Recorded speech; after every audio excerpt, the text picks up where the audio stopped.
जब मेरा उस्ताद सी ना जिन्हें मैंने दस्या सी उन्हें कम से कम ना 8 तो 600 दाना मच्छी का पाया। 3 कनाला जगह है, पानी जिंदे ठहरदा पई जांदा है अपना सारा दिन ते थल्ले वाला पानी गर्म रह के 1.5-2 किलो तक दाना। बिस्मिल्लाहिर्रहमानिर्रहीम। अस्सलाम वालेकुम दोस्तों, आज की वीडियो में ना जिन लोगों ने सोलर बोर लगवाए हुए हैं ना उनको भी, और जो जिनके पास जगह थोड़ी है और वो फिश फार्मिंग का काम करना चाहते हैं उनके लिए भी ये बहुत खास वीडियो है। वीडियो एंड तक देखिएगा, इंशाल्लाह ताला आपको बहुत कुछ सीखने को मिलेगा और वो राज के मछली क्यों ज्यादा ग्रोथ करती है वो सब इस वीडियो में आपको पता चलेंगे।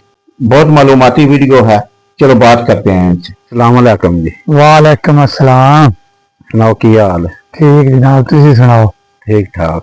पहला तारफ कराओ हाँ अपना जी। हाँ, मेरा नाम जी मौज है, मैं चक नंबर 471 दे रहने वाला, जिला लिया। ठीक हो गया।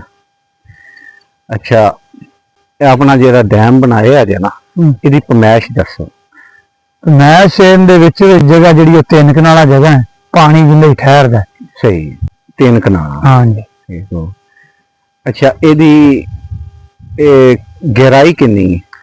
ਇਹਦੀ ਗਹਿਰਾਈ ਇਸ ਟਾਈਮ 11 ਫੁੱਟ ਪਾਣੀ ਦੇ ਸਤਾ ਤੇ ਖਲੋਂਦਾ ਹੈ। ਅੱਛਾ, ਸਾਡਾ 6 ਇੰਚ ਦਾ ਬੋਰ ਹੈ, 6-7 ਦਾ। ਅੱਛਾ, ਤੇ ਅੱਗੇ ਬੱਚੇ ਸਾਰਾ ਦਿਨ ਖੜਦੇ ਸੀ ਪਾਣੀ 'ਚ।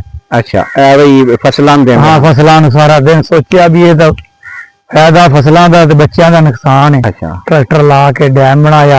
अच्छा, डैम बनाने तो बाद उन्हें पानी पाया, अल्लाह ताला ने कामयाब करता और 2 इंदे विच पानी इस टाइम खलोंदा 4 एकड़ां दा पानी। अच्छा, वो जनाब 2 किले 1.5 किला 3 एकड़ां लावना है।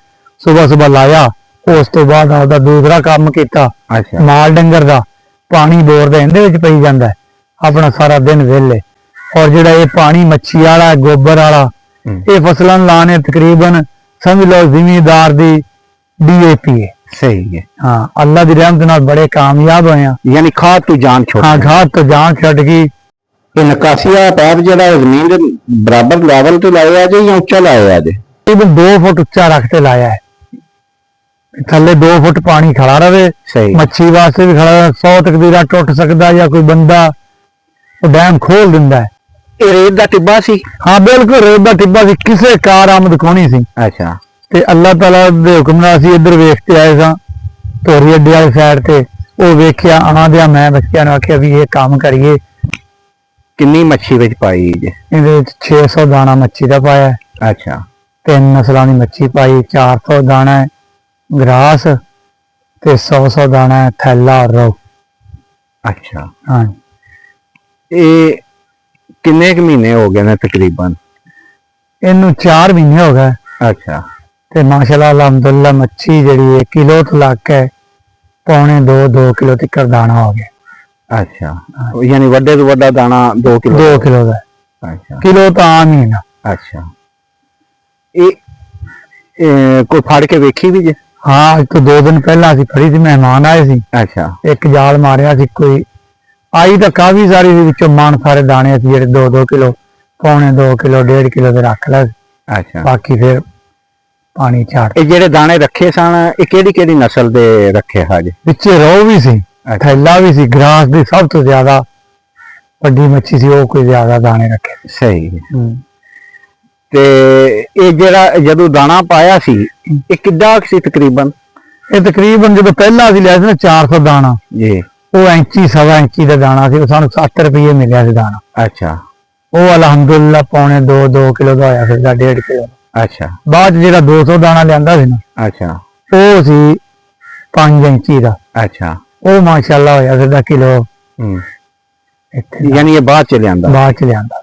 सही है। हुण तुसीं ना 4-5 महीनों की जिहड़ी ग्रोथ पे दसदे हो माशाल्लाह बड़ी वधिया वे, अल्लाह ताला बरकत पाए।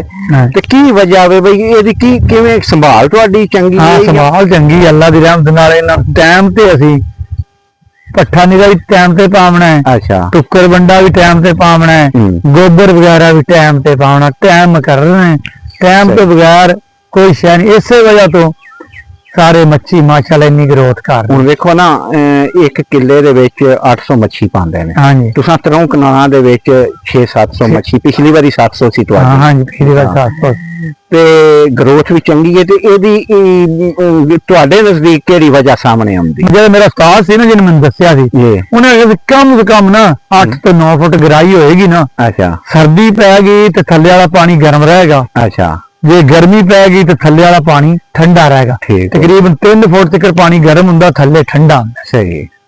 ਅੱਛਾ ਐਂਡ ਤੇ ਨਾ ਇੱਕ ਪੈਗਾਮ ਦੇਣਾ ਹੈ ਹਾਂਜੀ ਸਾਡੇ ਉਹਨਾਂ ਭਰਾਵਾਂ ਨੂੰ। ਇੱਕ ਤੇ ਸਾਡੇ ਲਈਏ ਦੇ ਵਿੱਚ ਥਲ ਦੇ ਵਿੱਚ ਟਿੱਬੇ ਨੇ ਨਾ, ਹਾਂਜੀ ਉਹਨਾਂ ਨੂੰ ਤੇ ਪੈਗਾਮ ਟੁਰ ਗਿਆ। sorry, ਦੂਜੇ ਕੋਈ ਮੈਦਾਨੀ ਇਲਾਕਿਆਂ ਵਿੱਚ, ਪੱਕਿਆਂ ਇਲਾਕਿਆਂ 'ਚ ਵੀ ਨੇ ਸੋਲਰ ਲਾਏ ਨੇ, ਖੋਲ੍ਹਾ ਤੇ ਲਾਇਆ। ਉਹਨਾਂ ਨੂੰ ਵੀ ਕੋਈ ਮਸ਼ਵਰਾ ਦੇਣਾ ਹੈ ਕਿ ਤੁਸੀਂ ਵੀ ਸੋਲਰ ਦੇ ਅੱਗੇ ਇੱਕ ਮਤਲਬ ਇੰਜ ਦਾ ਡੈਮ ਬਣਾ ਲਓ, ਤੇ ਕੀ ਉਹਨਾਂ ਨੂੰ ਮਸ਼ਵਰਾ ਦਿੰਦੇ ਹੋ? ਮੇਰਾ ਲਾਲਾ ਜੀ ਮਸ਼ਵਰਾ ਇਹ ਹੀ ਹੈ ਕਿ ਬੋਰ ਚਲਾਉਂਦੇ ਨੇ ਸੋਲਰ ਤੇ, ਜਿਸ ਟਾਈਮ ਬੱਦਲ ਆਉਂਦਾ ਜਿਹੜਾ ਪਾਣੀ ਰੁਕ ਜਾਂਦਾ ਬੋਰ ਦਾ ਆਣਾ, ਜਿਸ ਕਿਆਰੇ ਨੂੰ ਜਾਂ ਜਿਸ ਰਕਬੇ 'ਚ ਲੱਗਦਾ ਪਿਆ ਪਾਣੀ ਰੁਕ ਜਾਂਦਾ ਉੱਥੇ ਹੀ, ਉੱਥੇ ਫਸਲ ਵੀ ਨਹੀਂ ਹੁੰਦੀ। ਫਿਰ ਉਹ ਜਨਾਬੇ ਲਈ ਬੰਦਾ ਵੀ ਸਾਰਾ ਦਿਨ ਧੁੱਪੇ ਵੀ ਸੜਦਾ ਹੈ, ਉਹਦਾ ਕੋਈ ਫਾਇਦਾ ਨਹੀਂ ਹੁੰਦਾ। ਇਹ ਥੋੜੀ ਜਗ੍ਹਾ ਪੱਕੀ ਹੈ, ਪੱਕੇ ਇਲਾਕਿਆਂ ਦੇ ਵਿੱਚ ਮੈਦਾਨੀਆਂ 'ਚ ਆਪਣਾ ਛੋਟੇ ਛੋਟੇ ਡੈਮ ਬਣਾ ਲੈਣ 2-2 ਕਨਾਲਾਂ ਦੇ, ਜਿਹਦੇ ਵਿੱਚ 2 ਤੋਂ 3 ਏਕੜ ਦਾ ਪਾਣੀ ਜਮਾ ਹੋ ਜੇ। ਜਿਸ ਟਾਈਮ ਬੰਦੇ ਦੀ ਫਸਲ ਨੂੰ ਲੋੜ ਹੈ, ਜਿਸ ਟਾਈਮ ਬੰਦਾ ਆਪ ਜ਼ਿਮੀਂਦਾਰ ਵਿਹਲਾ ਹੈ, ਉਸ ਟਾਈਮ ਜਾ ਕੇ ਆਪਣੀ ਫਸਲ ਨੂੰ ਪਾਣੀ ਲਾਵੇ। ਔਰ ਵਿਹਲਾ ਟਾਈਮ ਜਿਹੜਾ ਸਾਰਾ ਦਿਨ ਤੁਸੀਂ ਫਸਲ ਦੇ ਵਿੱਚ ਟੁਰਨਾ ਫਿਰਨਾ, ਪਾਣੀ ਲਾਉਣਾ, ਪੂਰਾ ਸੂਰਜ ਆਪਣੇ ਸਿਰ ਤੇ ਲੈਣਾ। ਹਾਂ ਪੂਰਾ ਟਾਈਮ ਦੀ ਬੱਚਤ ਹੋ ਜਾਏਗੀ। ਉਹ ਤੁਸੀਂ ਆਪਦੇ ਮਾਲ ਡੰਗਰ ਦਾ ਹੋਰ ਫਸਲ ਦਾ ਕਰ ਲਓਗੇ, ਕਿਉਂਕਿ ਡੈਮ ਨੇ ਤੁਹਾਡੇ ਬੋਰ ਦਾ ਨਿਕਾਸੀ ਸੰਭਾਲ ਲੈਣੀ। बोर चलता रहे जिस टाइम तो फसल पे आनी है उदो छाड़ लो अपना आके छड्डो और दो तो हाँ बड़े। जी दोस्तों, जो अभी तक भी इस वीडियो से जुड़े हुए हैं और देख रहे हैं, लाजमी बात है कि उनको इसमें दिलचस्पी है और उनके लिए खसूसी ये मशवरा है कि अगर आपने सोलर बोर्ड लगाया हुआ है, आप जमींदार हैं, सोलर बोर्ड लगाया हुआ है, तो लाजमी डैम बनाएं। डैम के बड़े फायदे हैं। एक तो पानी जब आपका जी चाहेगा आप लगा देंगे, कोई पाबंदी नहीं। दूसरे नंबर पर आपकी मछली फ्री में पड़ेगी और फसल भी अच्छी होगी, खाद भी बचेगी। जी दोस्तों, वीडियो पसंद आई है तो लाइक करें, शेयर करें और चैनल को सब्सक्राइब कर दें। इंशाल्लाह ताला अगली वीडियो में मुलाकात होगी। खुदा हाफिज़।